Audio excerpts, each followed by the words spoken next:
विनंती मी करणार होतो सगळ्यांनी अगदी 2 मिनिटांमध्ये हॉलमध्ये बसायचं आहे। उमंग करिअर अकॅडमीचे खऱ्या अर्थाने आम्हा सर्वांचे मार्गदर्शक, आम्हा सर्वांचे आधारस्तंभ, वर्दीमध्ये असताना अशा प्रकारच्या कार्यक्रमांना जाऊन पूर्ण वेळ देणं, अशा प्रकारचे कर्तव्यदक्ष अधिकारी हे खरंच खूप कमी मिळतात। सर वारंवार ज्या ज्या वेळेला त्यांना शक्य आहे,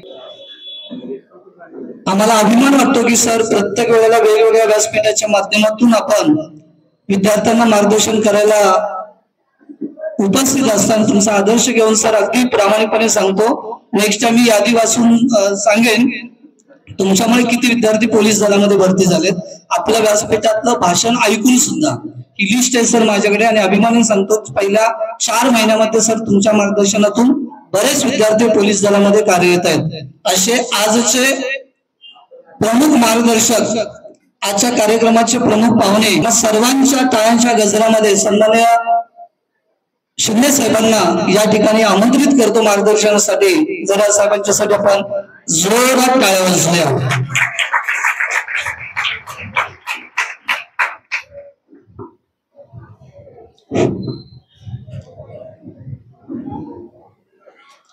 नमस्कार सर्वांना।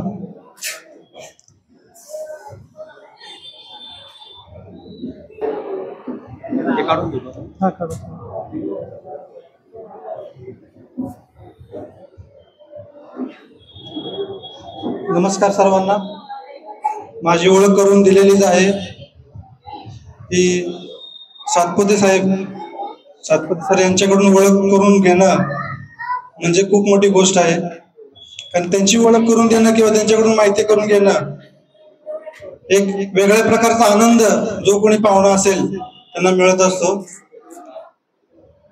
मी शंकर शिंदे PSI, आता सध्याला कल्याण या ठिकाणी कार्यरत आहे। तसं पाहायला गेलं तर मी काय डायरेक्ट PSI म्हणजे PSI झालेला नाही, डायरेक्ट PSI तुमच्यासारखाच असा खुर्च्यांमध्ये बसलेलो, लोकांचं लेक्चर ऐकलेलं लोक असाच मी तुमच्यातला आहे। 2010चा मी कॉन्स्टेबल आहे। 2010 साली मी कॉन्स्टेबल म्हणून आपल्या ठाणे जिल्ह्यामध्ये भरती झालो होतो। त्यानंतर 2016ला आपली MPSC मार्फत परीक्षा दिली PSIची, त्याच्यानंतर मी PSI झालेलो आहे।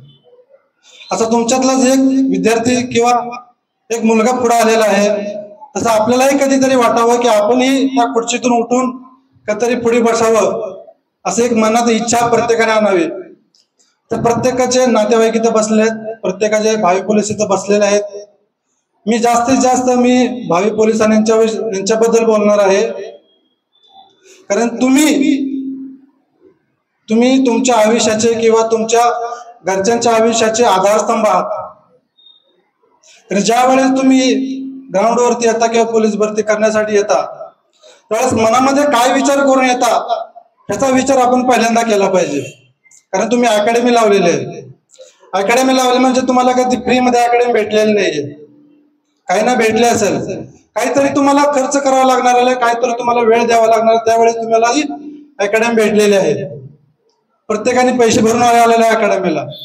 ज्या वेळेस तुम्ही पैसे भरलेले असताल, ते पैसे कुणाकडून भेटलेले असताल याचा आपण विचार केला पाहिजे थोडासा। हे पैसे कुठून भेटले तुम्हाला? अकॅडमीला येता तुम्हाला घरच्यांनीच पैसे दिले ना, तुम्ही घरच्यांकडून पैसे दिले किंवा घरच्यांकडून पैसे घेतले। एक अकॅडमीची गोष्ट राहू द्या, अकॅडमीची गोष्ट वेगळी झाली। ज्यावेळेस तुम्ही बाहेरची गोष्ट खर्च करता, कपडे घेण्यासाठी पैसे खर्च करता किंवा इतर गोष्टी खरेदी करण्यासाठी पैसे खर्च करता, हे पैसे कुठून येतात? सध्या आपण तरी कमवत नाही, आपण आता काय आपण काहीतरी स्ट्रगल करतोय। आपण त्या स्टेजमध्ये आपण आहे, स्ट्रगलच्या स्टेजमध्ये। आता सध्याला स्ट्रगल कोण करतोय तुमचं? तर तुमच्यासाठी स्ट्रगल करणारे तुमचे आई वडील आहेत। ज्यावेळेस तुम्ही पैसे त्या आई वडिलांकडून घेता, आई वडिलांकडून मागता, मला हे खरेदी करायचं, मला ते खरेदी करायचं आहे, कधी त्यांना हे विचारलेलं आहे का कधी की तुम्ही हे पैसे कुठून आणले? कधी आई वडिलांना कधी विचारलेलं आहे का तुम्ही, मी एवढा खर्च केलेला आहे, मी एवढा खर्च करतो, या ठिकाणी खर्च करतो, त्या ठिकाणी खर्च करतो. हा खर्च करत असताना मी पैसे कुठून आणलेत, माझ्या आई वडिलांनी मला पैसे दिले, तर मी त्यांना कधी विचारलं का तुम्ही हे पैसे कुठून आणले?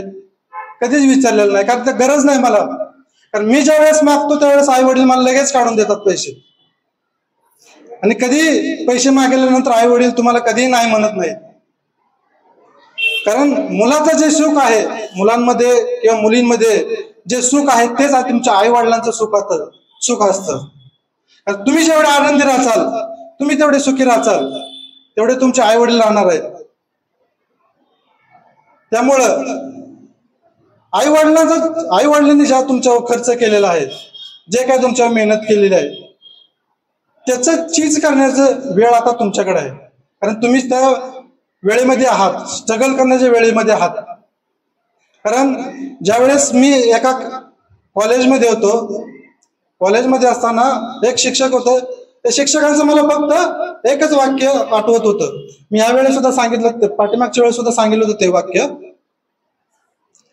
की ज्या वेळेस आई वडील तुम्हाला कोणत्याही गोष्टीसाठी खर्च करण्यासाठी पैसे देतात, ते किती असू द्या, आपण त्याची मोजमाप करायला नाही, खर्च करण्यासाठी देतात, त्यावेळेस तुम्ही आई वडिलांना विचारत नाही की तुम्ही हे पैसे कुठून आणले, काय आणले.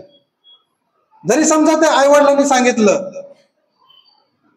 हे पैसे कुठून आणले, तर आपल्याला त्याची किंमत राहत नसते. कारण त्यांचं पण नसतं, आई वडील काय म्हणतात, मी इकडून आणले, तिकडून आणले, तुला काय करायचं आहे, तुला पाहिजे ना तू घे, पण विचारू नको कुठून आणले. आई वडिलांना माहित असतं मी पैसे कुठून आणलेत, ते मी कुणाकडे हात पसरलाय ते त्यांना माहित आहे, मी कुणाकडून मागून आणलेत, कुणा या पाया पडून आणलेत, हे फक्त त्यांना माहित असतं. ते तुम्हाला कधीच सांगत नाहीत, कारण ते त्यांचं दुःख हे त्यांच्याजवळ ठेवतात, त्यांचं दुःख हे त्यांच्याजवळ ठेवतात. ते कधीही आपल्या मुलासमोर आपलं दुःख दिसून देत नाही, किंवा चेहऱ्यावर ते कधीच ते दिसून देत नाहीत. जर कुणाला याच्यात मी जे सांगतोय, जर काय कुणाला वाईट वाटत असेल किंवा काय, कारण पाठीमाग काय मुलं हसतात आहेत या गोष्टीवरती, तर त्यांना जर काय वाटत असेल, मी जर काय चुकीचं सांगत असेल, तर तुम्ही मला बोलू शकता. कारण जे आई वडिलांचं दुःख असतं ते फक्त आई वडील फक्त त्यांच्या चेहऱ्यावरती दिसतं, ते तुमच्या चेहऱ्यावरती कधीच दिसून देत नाहीत. मी कॉलेजला सांगितलं की ज्या वेळेस तुम्ही आई वडिलांना विचारा हे पैसे कुठून आले, ते तुम्हाला एकच सांगतील की मी हे आणलेलं आहेत, ते मी आता बोलू शकत नाही या गोष्टी, ते कसे आणतात, काय गोष्टी आणतात. पण ज्या वेळेस घर चालवलं जातं, तुमचे हे चालवलं जातं, त्यावेळेस त्यांचं म्हणणं असतं मी जे माझा संसार चालवते, ते मी घर चालवते, ते फक्त तुमच्यासाठी चालवते. पण आता हे चालवत असताना मला खूप जड झालेलं आहे, माझ्या गळ्यापर्यंत आलेलं आहे, मला जड झालेलं आहे. आणि हे जर कमी करायचं असेल तर हे तुमच्या हातात असतं. हे स्ट्रगल करणार तुम्ही आहे. तुमच्या आई वडिलांचं दुःख कमी करायचं, तुमच्या आई वडिलांचं सुख द्यायचं, हे काम तुमच्या हातात आहे. आणि ज्या वेळेस त्यांना वाटतं हे मी घर चालवणं, संसार चालवणं हे जड झालेलं आहे, तर त्यांचं एकच म्हणणं असतं, ज्या वेळेस हे माझ्या वरती जाईल, जे माझ्या नरड्याच्या वरती जाईल, आपण म्हणतो माझ्या गळ्यापर्यंत आलेलं आहे सर्व, तसं हे माझ्या गळ्याच्या वरती आलं तर हे तुम्हाला तुमच्या आयुष्यात कधीही भेटणार नाही. आज आपण शेतकरी आत्महत्या पाहतोय, इथेच शेतकरी आत्महत्या आपल्याकडे गिनती नाही, आपल्याकडे शेतकरी आत्महत्याची एवढ्या शेतकरी आत्महत्या चाललेल्या आहेत. काय बोलायचंय? त्यामुळे जे आपले जे काही मुलं आहेत, जे काही स्ट्रगल करणारे मुलं आहेत, त्यांनी व्यवस्थित लक्ष द्या. आपण जे काय करतोय, आपण कुठून पैसा आणतो, आपण कुठून खर्च करतो, ह्याच्यावरती लक्ष द्या. आणि जे आपले आई वडील आहेत किंवा जे तुम्ही नातेवाईक आहेत, त्यांनी आपल्या मुलाकडे लक्ष द्या. खरंच हा अकॅडमीला गेल्यानंतर खरंच प्रॅक्टिस करतो का, खरीच मेहनत घेतोय का, ह्याचा सुद्धा घरी आल्यानंतर तुम्ही विचारू शकता. तुम्ही त्याची टेस्ट सुद्धा घेऊ शकता घरी आल्यानंतर. तुम्ही सुद्धा शिकले सवरले आहात, थोडंफार तुम्हालाही माहित आहे, तुम्ही त्यांना विचारू शकता, एखादी प्रश्न विचारू शकता, एखादी माहिती विचारू शकता. आणि हे तुम्ही प्रत्येकाने विचारलं पाहिजे. फक्त जा अकॅडमीला म्हणणं किंवा जा प्रॅक्टिस कर म्हणणं हे तुमचं काम नाहीये. त्यांची परीक्षा सुद्धा तुम्ही घेतली पाहिजे, त्यांना मार्गदर्शन सुद्धा तुम्ही केलं पाहिजे. आणि आजकाल कसं होत चाललेलं आहे, तुम्ही जास्तीत जास्त वेळ हा मोटिवेशन लेक्चर आपण म्हणतो, मोटिवेशन लेक्चर. मला असं वाटतं की मोटिवेशन लेक्चर म्हणजे तुम्ही तुमच्या स्वतःचे मोटिवेशन आहात. तुम्हाला मोटिवेशन करणारा दुसरा कोणीही नाहीये. मी कधी इथं सांगायला आलो असलो तर मी 1-2 मिनिटं थोडंफार बडबड करेन, निघून जाईल. पण ते किती मनावर घ्यायचं, ते किती मोटिवेशन घ्यायचं हे तुमच्या मनावरती आहे. स्वतःचा मोटिवेशन स्पीकर हा स्वतःचा आहे, दुसरा कुणीही नाहीये. आणि त्यामुळे मी प्रत्येक वेळेस काय गोष्टी सांगत असतो की प्रॅक्टिसला आल्यानंतर फक्त ज्याच गोष्टीसाठी आपण आलेलो आहे त्या गोष्टीवरती लक्ष द्या. एक साधा विचार करा, ज्या वेळेस तुम्ही 7 वाजता ग्राउंडवरती येता, 7 वाजता ग्राउंडवरती आल्यानंतर तुम्हाला रेल्वे स्टेशनला यायला किती वेळ लागतो, रेल्वे स्टेशनला आल्यानंतर तुम्हाला घरून निघायला किती वेळ लागतो, घरून निघाल्यानंतर तुम्हाला उठायला किती वेळ लागतो, उठल्यानंतर सर्व तयारी करायला किती वेळ लागतो. हा वेळ काउंट केल्यानंतर हे आपण कशासाठी करतोय. मला जर ग्राउंडवरती यायला 7 वाजता मी ग्राउंडवरती येत असेल तर मला 5 वाजता अगोदर उठावं लागतं. 5 वाजता उठून मी 7 वाजता ग्राउंडवर येतो, तर मी हे का करतो, काय गरज आहे मला हे करायची. कधी याचा विचार करतो का आपण. हा चला दुसरे जातात म्हणून मी पण जातो, असं कधीही होणार नाही. तो दुसरे जातात म्हणून तुम्ही जात असाल तर तुम्ही कधीही भरती होणार नाही. कुठेही असू द्या, तुम्ही पोलीसमध्ये असू द्या की आर्मीमध्ये असू, तुम्ही कधीही भरती होणार नाही.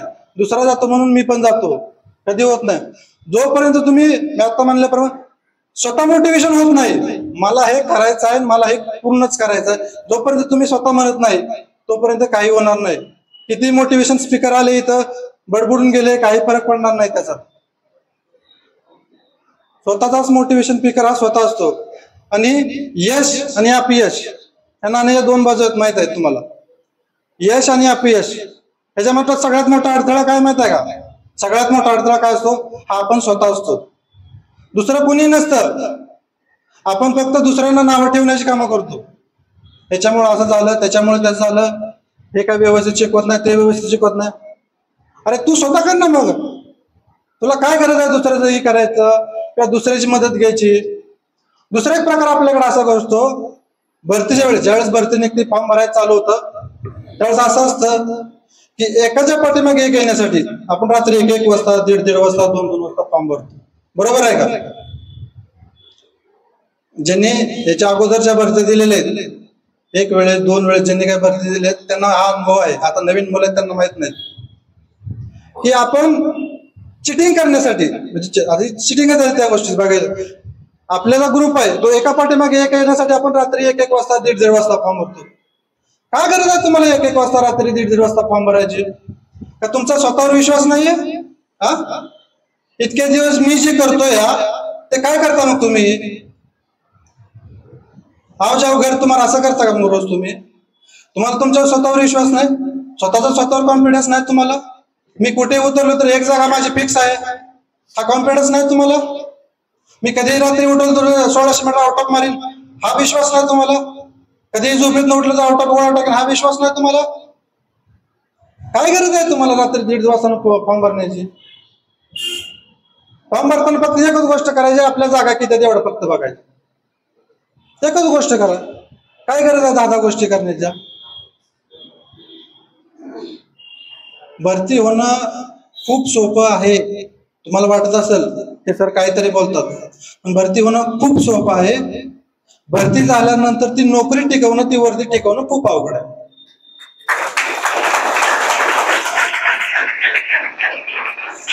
कारण मला पोलीस दलामध्ये आता 15 वर्ष झालेले आहेत. 15 वर्ष मी पोलीस दलामध्ये आहे. त्यामुळे पोलीस दलामध्ये वर्दी टिकवणं हे किती कष्ट आहे, की जर तारेजवरची कसरत आहे आम्हाला माहित आहे. कारण पोलीसची वर्दी आहे, आपलं एक म्हण आहे, डोंगर दुरून दिसे साजरा. म्हणजे डोंगर कसा दुरून एकदम छान दिसतो, ज्यावेळेस आपण चढाई करतो त्यावेळेस समजतं की डोंगर कसा आहे तो. वर्दी घातल्यानंतर तुम्हाला समजेल ही वर्दीची काय किंमत आहे आणि वर्दी कशी येते. वर्दीचा अजून एक मजेशीर किस्सा तुम्हाला सांगतो. मी 2010ला कॉन्स्टेबल भरती झालो, 2013ला माझं लग्न झालं, 2016ला मी PSI झालो. PSI झाल्यानंतर पूर्ण गावामधून, आमच्या गावची लोकसंख्या कमीत कमी 10 ते 12 हजार लोकसंख्या आहे, पूर्ण गावामधून डीजे लावून माझी मिरवणूक काढली होती, पूर्ण डीजे लावून. कमीत कमी एक गोणी आपले शालन श्रीफळचं एक गोणी भरली होती माझी. ते झाल्यानंतर सुद्धा मला म्हणजे लग्न झाल्यानंतर एक मुलगी झाल्यानंतर परत मी PSI झालो. ते झाल्यानंतर सुद्धा मला लग्नासाठी स्थळ येत होती, मला. म्हणजे ही पावर आहे. कारण माझीच मित्र अजून आहेत की अजून त्यांची लग्न झालेली नाहीत. हा सर्वात मोठा फरक आहे. कारण समाजामध्ये कसं आहे, तुम्ही गेल्यानंतर फक्त एक प्रश्न विचारला जातो, किंवा तुम्ही मुलगी पाहायला गेल्यानंतर फक्त एक प्रश्न विचारला जातो, किती कमावतो. बरोबर आहे ना? मुलींचं काही नाही, मुलगी कमवू द्या ना कमवू द्या, तिला माहिती आहे आपलं 100% आपल्या घरचे आई वडील चांगलेच बघून देणार आहेत आपल्याला. पण मुलांसाठी हा प्रश्न विचारला जातो, किती कमावतो. मग त्यावेळेस आपल्याला आपण काय उत्तर देतो, हाय याच्याकडे कामाला आहे, त्याच्याकडे काम करतो, याच्याकडे. तसं नकोय ना आपल्याला. आयुष्यभर दुसऱ्याची गुलामी नाही ना करायची. केली नाही इतके दिवस, इंग्रजांची केली ना गुलामी आपण. स्वतः कधीतरी बॉस व्हा ना, स्वतः कधीतरी राजे व्हा. किती दिवस आपण दुसऱ्याचं बोलणं खाणार आहे. कारण समाजामध्ये प्रत्येकाला माहित आहे, समाजामध्ये नातेवाईक आहेत आपले. जगामध्ये फक्त 2 व्यक्ती आहेत, त्यांना आपलं चांगलं झालेलं चांगलं वाटतं. म्हणजे आपलं चांगलं झालेलं आपलं वाटतं, ते म्हणजे कोण? आपले आई वडील. त्याच्याशिवाय समाजामध्ये आपलं चांगलं झालेलं कोणालाही चांगलं वाटत नाही. हे काळ्या दगडावरची रेष आहे. जरी तुम्हाला तोंडावरती चांगलं म्हणत असेल, तोंडावरती म्हणतात छपास छान केलं, कापार केलं, परत पाठीमागे जाऊन म्हणणार काय झालं, पैसे देऊन झालं असेल, मला माहित आहे ना, माझ्या समोरच बसत होतं, हे कसं आहे मला माहित आहे. असे बोलणारे बी खूप आहेत. हे तुम्हाला झाल्यानंतर समजेल, आता नाही समजणार. आता फक्त तुम्हाला टोमणे भेटणार. अरे किती पळतो या, सकाळ सकाळ उठून जातो या, किती भरती देतोय, अजून भरती झाला नाही, भरती करतोय काय करतो या. अशा लोकांना कधीही काय बोलायचं नाही.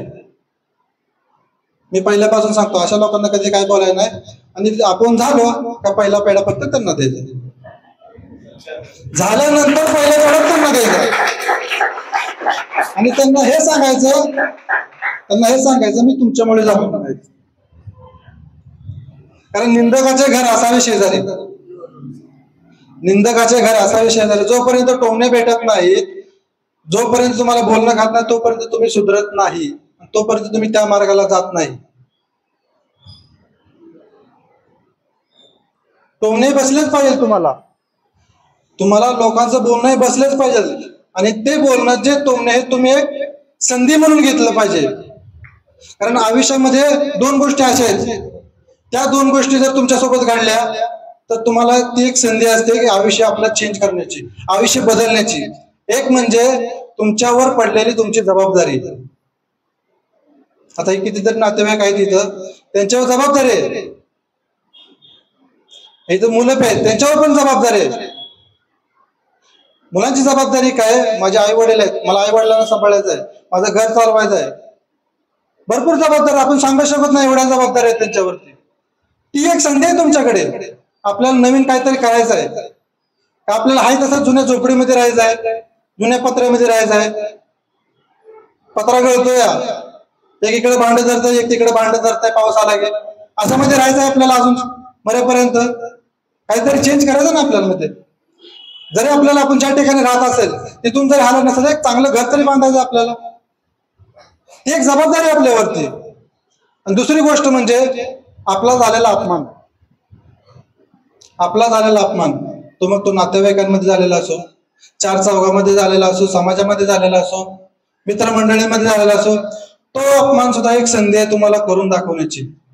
तू बोलला, मी करून दाखवलं. ह्या 2 गोष्टी जेव्हा तुम्हाला कळतील ना, तेव्हा तुम्हाला एक संधी निर्माण होते की मी आयुष्यामध्ये काहीतरी करण्याची. आणि हे करत असताना आपण एक चांगला मार्ग निवडला पाहिजे. एक आपण यश मिळवताना किंवा आपण ज्या ध्येय ठरवलेलं त्या ध्येयापर्यंत जात असताना आपल्या प्रत्येक वेळेस वाटतं मी ज्या रोडनी चाललोय, ज्या मार्गाने चाललोय, तो मार्ग एकदम मला व्यवस्थित भेटला पाहिजे, एकदम चांगला भेटला पाहिजे. मला कोणत्या प्रकारचे अडथळे नको त्या मार्गावरती. म्हणजे कसं आयत्या पिठावर एगोट्या वाढल्यासारखं सरळ मार्ग पाहिजे. पण ज्या वेळेस तुम्ही सरळ मार्गाने जात असाल, ज्या ध्येयापर्यंत पोहोचण्यासाठी तुम्ही सरळ मार्गाने जात असाल, तर त्यावेळेस आपण समजायचं एक तर आपलं ध्येय चुकलेलं आहे, नाहीतर दुसरा आपला तो मार्ग चुकलेला आहे. कारण ज्यावेळेस आपण एखादं ध्येय करत असतो किंवा एखादं ध्येय सेट करत असतो, त्यावेळेस कधीही तुम्हाला सरळ मार्ग भेटणार नाही, कधीही तुम्हाला सरळ लोक भेटणार नाहीत. त्या मार्गावरती त्या ठिकाणी तुम्हाला वेळेवाकडे वळण येणार, खोल दरे डोंगर येणार, ते तुम्हाला पार करून पुढे जायचं आहे. तुम्हाला सरळ मार्ग कधी भेटणार नाही. ज्यावेळेस तुम्ही ते मार्ग सरळ करून त्या ध्येयापर्यंत पोहोचाल, त्यावेळेस तुम्हाला आयुष्यातला सगळ्यात मोठा आनंद भेटणार आहे. तुम्हाला भेटणार आहे, तुमच्या घरच्यांना भेटणार आहे आणि तुमच्या पूर्ण परिवाराला भेटणार आहे. पण तो तुमचा मार्ग एकदम व्यवस्थित चुकीचा नसावा, सरळ ध्येयापर्यंत पोहोचणारा व्यवस्थित असावा. नाहीतर मार्ग कसा सरळ मार्ग मी कसा म्हणतो, तर मी या दलामध्ये आहे, पोलीस दलामध्ये आहे. मला भरपूर लोक भेटतात किंवा बोलतात, साहेब अजून पण पोलीस दलामध्ये जाण्यासाठी, भरती होण्यासाठी काही पैसे घेतले जातात का, किंवा काय त्यांचा शब्द कसा असतो, काय जाक आहे का, पैसे किती अजून असं ते तुम्हाला कळलं असेल की पोलीस दलासाठी जाण्यासाठी पाठीमागच्या दरवाजातून काय मार्ग आहे का. माझं त्यांना एकच सांगणं असतं, पोलीस दलमध्ये काय असं ऐऱ्या करायचा खेळ नाही. त्यासाठी बाप दाखव नाहीतर श्राद्ध घाल, बाप दाखव नाहीतर श्राद्ध घाल. तुझी जर भरती होण्याची लायकी नसेल, तुझी जर भरती होण्याची लायकी नसेल, वर्दी अंगात घालण्याची लायकी नसेल, तो विषय सोडून दे. कारण भरती व्हायचं आहे फक्त आपल्या स्वतःच्या हिमतीवर, स्वतःच्या मनगटावर असतं, दुसऱ्याच्या मदतीवर होत नाही. कारण जर तुम्ही दुसऱ्याच्या मदतीवर भरती झाला तर आयुष्यभर तुम्ही त्याच्या गुलाम राहणार आहात. तुम्ही भरती व्हा किंवा दुसऱ्या कोणत्याही क्षेत्रात जावा, तुम्ही जर एखाद्या आशीर्वादाने किंवा एखाद्या गुलाम होऊन जर भरती झाला असेल किंवा काम केलं असेल, तुम्हाला आयुष्यभर त्याचा गुलाम म्हणून राहावं लागणार. आणि मरेपर्यंत तो व्यक्ती सांगणार, हा माझ्यामुळे भरती झाला, किंवा हा माझ्यामुळे कामाला लागला. त्याला कोण विचारत होतं, गरीतलं कुत्र सुद्धा कोणाला विचारत नव्हतं, पण माझ्यामुळे हा भरती झाला. असं आयुष्य जगायचं आपल्याला, दुसऱ्याच्या गुलामी, दुसऱ्याचं बोलणं ऐकून. आणि तो समोर दिसला का, हो हो आपण माल हाणवला. अरे करा ना, स्वतःच्या हिमतीवर करा ना. तुम्हाला कुणी अडवलंय? ज्या वेळेस तुम्ही स्वतःच्या हिमतीवर करता ना, तुम्हाला कोणी अडवणार नाही. सगळ्यात जास्त सपोर्ट तुम्हाला तुमच्या आई वडिलांचा आहे. या दोन व्यक्तीचा सपोर्ट राहिला ना, जगामध्ये तुम्हाला कोणत्याही व्यक्तीची गरज पडत नाही. फक्त हे दोन व्यक्ती तुमच्या पाठीमागे असले ना, तुम्ही जग जिंकले सारखं, जग जिंकले सारखं. त्यामुळं इथून ज्या पुढे तुम्ही काय करत असणार आहे, ज्या वेळेस तुम्ही घरातून उठणार आहे, बॅग घेणार, अकॅडमीला किंवा प्रॅक्टिससाठी जात असाल, त्यावेळेस एक विचार करायचा, आपण हे जे करतोय ते कशासाठी करतोय, त्यावेळेस फक्त विचार करायचा. आणि तिथून पुढे आपण तुमचं जे काय असेल तर दिवसभराचं किंवा भरतीसाठी तुम्ही जे काय करताय ते तुम्ही पूर्ण करा. एकच एवढा विचार, आपण हे करतोय ते कासाठी, का करतोय, कुणासाठी करतोय, एवढंच फक्त करायचं. मी माझ्यासाठी करत असाल तर उत्तम आहे, तुम्ही तुमच्या आई वडिलांसाठी करत असाल तर सर्वोत्तम आहे, आणि जगाला दाखवण्यासाठी करत असाल तर एकदम खराब आहे. कारण ग्राउंडवरती मी पाहिलेले आहेत लोक, एखाद्याचं कसं असतं, एकदम 100 मीटर एकदम भारी पळतो, तो एकदम आउट ऑफ मध्ये पळतो, एखादा गोळा आउट ऑफ टाकतो.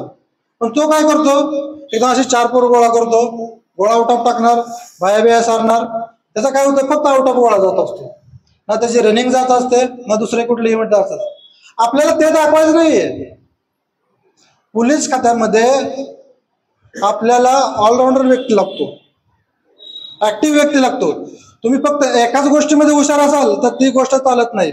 तुम्ही डिफेन्सही करत असाल, आर्मीचंही करत असाल, तर त्यामध्ये सुद्धा ऑलराऊंड व्यक्ती लागतो. तुमचं फिजिकल चांगलं पाहिजे, तुमचं रिटर्न चांगलं पाहिजे, तुमचं वक्तृत्व चांगलं पाहिजे, ह्या सर्व गोष्टी विचारात घेतल्या जातात. तुम्ही हुशार असला म्हणून काय तुम्हाला लगेच कोण घेत नाही. सर्व गोष्टीचा विचार करून त्या गोष्टी निवडल्या जातात. त्यामुळे जर तुम्ही जरी एका गोष्टीत चांगला असाल तर वेळ आहे, पण दुसऱ्या गोष्टी कव्हर करण्याचा प्रयत्न करा. स्टडीमध्ये सुद्धा तसंच आहे. ज्यावेळेस तुम्ही अभ्यास करत असाल तर एखादा विषय तुमचा चांगला असतो, एखादा विषय कच्चा असतो. जर तो तुमचा चांगला विषय आहे ना त्याला अजून चांगला करायचा प्रयत्न करा. हे कशामध्ये म्हणतोय? फक्त रिटर्न मध्ये म्हणतोय मी, ग्राउंड मध्ये म्हणत नाही. ग्राउंड मध्ये कसं असतं, तुम्ही आपला गोळा किती आहे? 8.5 मीटरचा आहे. 8.5 मीटर पडला, मुलांचा सांगतो मी, 8.5 मीटर पडला तर तुम्हाला 20 मार्क येते, आणि 10.5 मीटर पडला तरी 20 मार्क येते. त्यात एनर्जी खर्च करून उपयोग आहे का आपला? तीच एनर्जी तुम्ही 100 मीटर मध्ये वापरा ना, ती एनर्जी तुमची 1600 मीटर मध्ये वापरा. पण रिटर्न मध्ये कसं असतं, एक जर विषय तुम्ही कच्चा असला तर दुसरा विषय एकदम टॉप वरती ना, म्हणजे जो कच्चा विषय आहे तो सरासरीमध्ये आणून तो विषय कव्हर करा. हा रिटर्नचं थोडस हे असतं. म्हणजे ह्याच्यामध्ये ज्यावेळेस तुम्ही 1600 मीटर पळता ना, 100 मीटर सारखं आपण कधीच पळत नाही 1600 मीटरला. त्याचं बी टेक्निक असतं. 1600 मीटर एकदम पहिले 400 कसं पळायचं, दुसरं 400 कसं पळायचं, त्यानंतर तिसरं 400, चौथं 400. एक टेक्निक असतं पळण्याचं. तसं स्टडीचं सुद्धा टेक्निक असतं, अभ्यासाचं सुद्धा टेक्निक असतं. आणि ते टेक्निक सांगणारी लोक तुम्हाला इथं आहेतच. मी सांगण्यात काय एवढं, आता कसं माझा अभ्यास बंद झालेला आहे, आमचा वेगळा अभ्यास चालू झालेला आहे. त्यामुळे जो तुमचा काय अभ्यास आहे ते सांगणारे लोक इथं आहेत तुम्हाला. ते तुम्हाला थोडंसं टेक्निक देतील अभ्यास कसं करायचं. पण मी एवढं सांगेन की जास्तीत जास्त प्रश्नपत्रिका सोडवण्याचा प्रयत्न करा. एक गोष्ट करा, फक्त जास्तीत जास्त प्रश्नपत्रिका सोडवतो नको. कारण का, माझा अनुभव म्हणजे मी बी पोलीस भरतीचं थोडंसं त्या फ्लो मध्ये असतो. ज्यावेळेस भरती निघते त्यावेळेस मी बी त्या फ्लो मध्ये असतो. त्यावेळेस मी प्रश्नपत्रिकेचं अनालाइज करतो. त्यावेळेस 70 ते 75% प्रश्न रिपीट असतात. आपण म्हणतो की जी के म्हणजे समुद्रातून सुई काढणं, पण तुमचा अभ्यास कसा आहे, 12वी पर्यंत लिमिट आहे. 12वी पर्यंत लिमिट आहे. आणि त्याच्यामध्ये कसं आहे, 70 ते 75% प्रश्न तुमचे रिपीट आहेत. रिपीट तुम्ही जर पहिल्या जर 3-4 वर्षाच्या प्रश्नपत्रिका चालल्या तर तुम्ही बघा त्यात प्रश्न रिपीट आहेत. आणि दुसरी एक गोष्ट सांगतो, प्रश्नपत्रिका सोडवत असताना एक प्रश्न दिला जातो, त्याला 4 पर्याय दिले जातात. बरोबर आहे. ते आपल्याला समोर ते चिटिंग करायला येतात, पण आपल्याला चिटिंग करता येत नाही. ते म्हणजे कसं, एक प्रश्न असतो, उत्तरचं 4 पर्याय, त्यातलंच उत्तर असतं. पण ज्यावेळेस तुम्ही प्रश्नपत्रिका सोडवता त्यावेळेस 100 प्रश्न असतात. 100 प्रश्नाचे 400 प्रश्न तयार करायचे. आपण 100 प्रश्नाचे किती, 400 प्रश्न तयार करायचे. म्हणजे कसे, 4 पर्याय दिले ना, हे 4 पर्यायाचा प्रश्न काय निर्माण होऊ शकतो, 4 पर्यायाचा प्रश्न काय निर्माण होतो. आता समजा 1857चा उठाव आहे तुमचा. 1857ला हे आपलं हे आपण याला काय म्हणतो, त्याला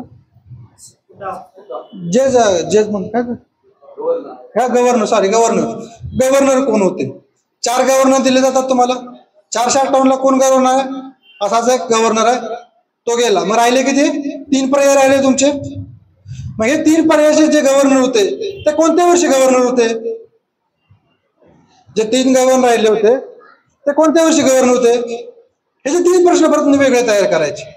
म्हणजे तुमचे 100 मार्काच्या प्रश्नपत्रिकेत 400 प्रश्न तयार होतात. आणि 400 प्रश्नाचे 400 उत्तर तुम्हाला तिथे लगेच भेटून जातं. असा थोडासा टेक्निकली जर थोडा अभ्यास केला, त्याच्यानंतर अजून तर काय म्हणी असतात आपल्या. आणि म्हणी म्हणजे कशा, ट्रिक्स, थोड्याशा ट्रिक्स जो तयार करायच्या. आता सर्वांना माहित असेल, मी पण सांगतो, आता लक्षात नाही माझ्या ट्रिक्स एवढ्या, पण आपल्या स्वतःच्या ट्रिक्स तयार करा. डोंगराचं चढ उताराप्रमाणे कसा, हाईट प्रमाणे कसा, असे लावून एक ट्रिक्स तयार करायचे आपल्या. तर ट्रिक्स स्वतः तयार करा. जेवढं तुम्ही स्वतः तयार करताल तेवढं तुमच्या जास्त लक्ष राहतात. दुसऱ्याने तयार केला तर तो त्याची बुद्धी वापरून तयार केलेला असतात. आपण आपली बुद्धी वापरून तयार करतो. अभ्यास करताना आपली बुद्धी वापरायची थोडीशी, दुसऱ्यावर जास्त डिपेंड राहायचं नाही. आणि सर्वांना सुद्धा इथून पुढे जी भरती निघणार आहे, आता पुढल्या महिन्यात भरती निघेलच, इलेक्शन झालं, आता भरतीचा ऍड निघाल. माझ्या अंदाजाप्रमाणे सांगतो, आहे का नाही मला माहित नाही, पण माझ्या अंदाजाप्रमाणे सांगतो, इलेक्शनच्या वेळेस ऍड निघाल. आणि इलेक्शन झाल्यानंतर दिवाळीच्या आसपास तुमची भरती स्टार्ट होईल. त्यामुळे तुमच्याकडे वेळ आहे. वेळेमध्ये यात काय करायचं, आपण कोणत्या गोष्टीमध्ये कमी आहे याचं फक्त काय करा, नोट डाऊन करा. तुम्ही मी कोणत्या गोष्टीत कमी पडतोय याचं नोट डाऊन करा. आणि त्याच्यावरती तुम्ही प्रयत्न करा. त्यामध्ये काय अजून आपल्याला करता येईल, त्यात अजून काय वाढवता येईल, ते कसं सुधारता येईल ह्याच्यावर तुम्ही भर द्या. ज्या गोष्टी चांगल्या आहेत त्या, हुशार मुलाला हुशार बनवून काय उपयोग नसतं. आपल्याला मुलाला हुशार बनवायचं. तुमची तर एखादी गोष्ट चांगली असेल ती तशीच चांगली राहू द्या, पण आपण कोणत्या गोष्टीत कमी पडतोय त्याच्यावरती थोडासा भर द्या आणि ती गोष्ट इम्प्रूव्ह करण्याचा प्रयत्न करा. तर त्यासाठी माझ्या सर्वांना शुभेच्छा आहेत. जे भावी पोलीस असतील त्यांना शुभेच्छा आहेत, आणि जे नातेवाईक जे आपले आलेले आहेत त्यांचं मनापासून अभिनंदन करतो, आभार मानतो आणि माझे 2 शब्द संपवतो.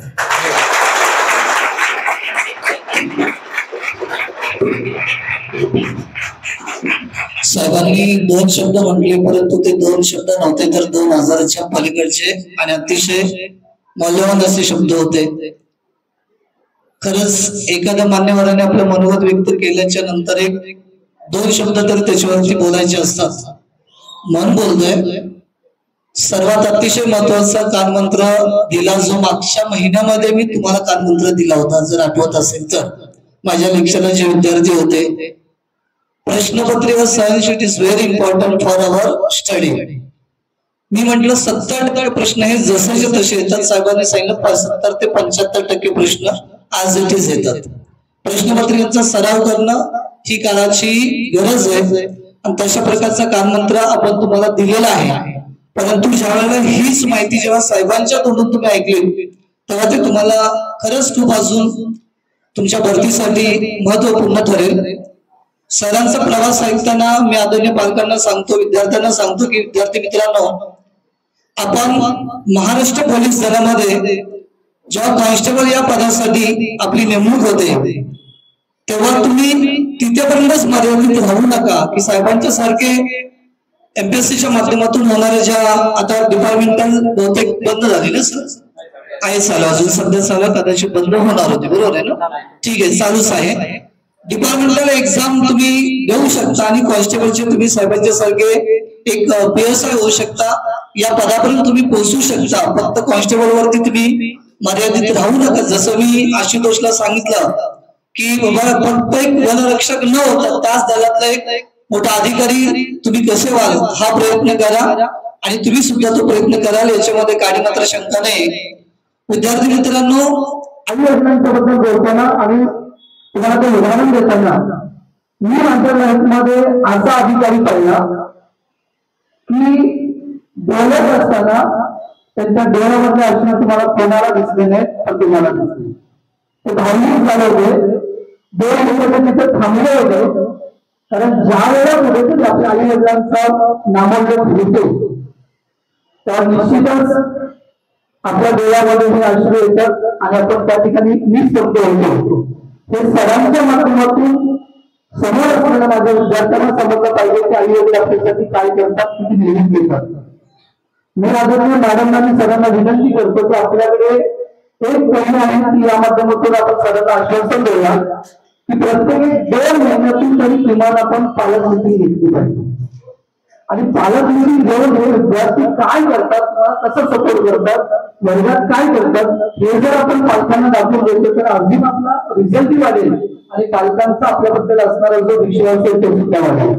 आणि ही गरज असं मला वाटतं, कारण मी ज्या ठिकाणी काम करतो त्या ठिकाणी मी कंपल्सरी समाजात सगळ्यांना माहिती आहे प्रत्येक महिन्याला मी पालक मीटिंग घेतो आणि पालक मीटिंग घेऊन विद्यार्थी काय इथे करतात हे सांगतो मी.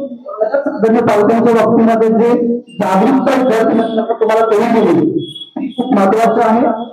पूर्वीपासून एक मजेशीर किस्सा लग्नाचा सांगितला तो तेवढा फक्तच मर्यादित राहू दे, कारण त्यांचा सांगण्यापाठीमागचा उद्देश असा होता की त्या वर्दीमध्ये किती ताकद आहे.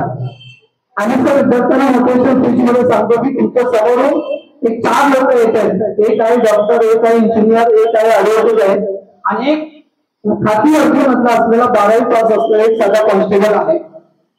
तर मला सांगा साहेब म्हणून तुम्ही कोणाला सांगितणार आहे असा प्रश्न मी विद्यार्थ्यांना विचारत असतो.